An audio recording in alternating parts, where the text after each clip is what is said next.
Hello guys, welcome to my YouTube channel.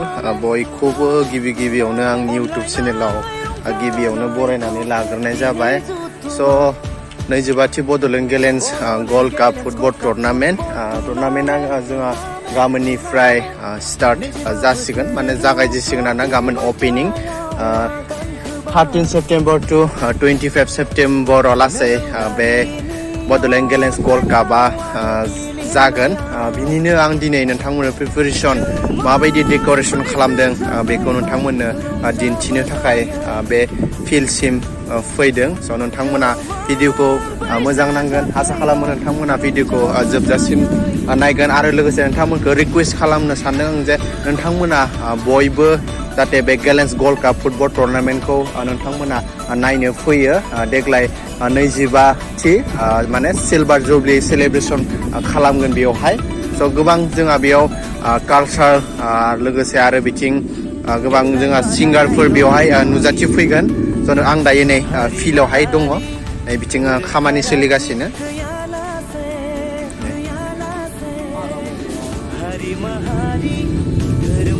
नोंथाङा माबाफोर बुंनो सानदों बिनि बागै गेलेन्स गल्ड काप फुटबल टुर्नामेन्टनि बागै एसे फोरमायदो. दे आसा खालामदों जोबोर मोजां मोनफ्रोमबो टिमा जोबोर स्ट्रंयैनो गेलेगोन. खेलाखौ नायफैनांगौ मानोना जोंनि बे ओनसोलाव बयनिसाय मोजांसिन खेलाया जोंनि बे दिमाकुसि ओनसोलाव जायो. बेखिनिखौ बुंबाय आरो गोजोननाय थाबाय नोंथांनिसिम. दायो नै डेक'रेसनखौ आं दिन्थिनो बिथिंहाय पुरा मेन गेटआ दे गाइस बिथिंनिफ्रायनो नोंथांमोना हाबनांगोन आरो ना. बिथिंहाय नै फिल्डआ बिथिंहाय जागोन. बिथिंहाय एसे साफा खालामदों आरो ना साफ सिखोन खालामदों. नोंथांमोना प्रिपारेसनखौ दिन्थिगोन माबायदि डेक'रेसन खालामदों बेखौ आं गासैखौबो दिनै दिन्थिगोन. गेमाहाय गाबोन जोंहा फार्स्ट ओपनिं स्टार्ट जासिगोन आरो ना गाइस. नायना लाइसो प्रिपारेसना माबायदि जादों आरो लोगोसे नोंथांमोननो दिन्थिबावगोन मुंख्लं खाफ्रानि बिथिंहाय बनायगासिनो.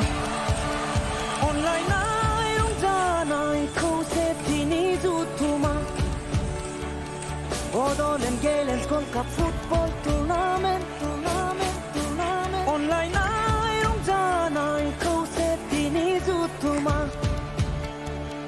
Bodoland Gallants Gold Cup Football Tournament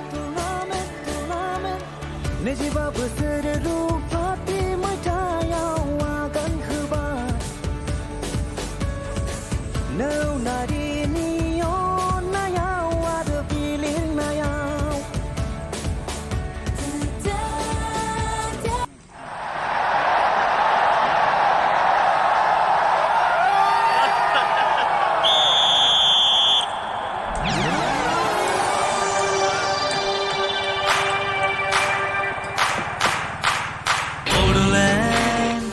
Gallants Gold Cup Bodoland Gallants Gold Cup Bodoland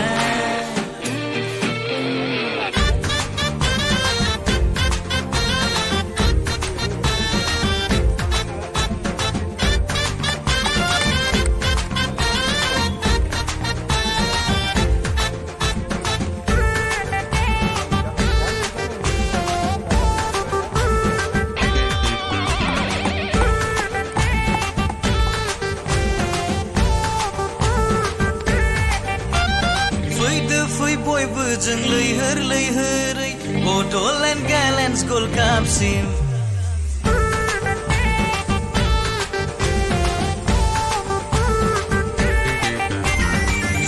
फै बयबो जों लैहोरै Bodoland Gallants Gold Cup सिम खामानि दामानि गारनानैब्लाबो नायनो जों जोलुर बादायनाय खामानि दामानि गारनानैब्लाबो नायनो जों जोलुर बादायनाय दिमाकुसि Bodoland Gallants Gold Cup सिम दिमाकुसि Bodoland Gallants Gold Cup सिम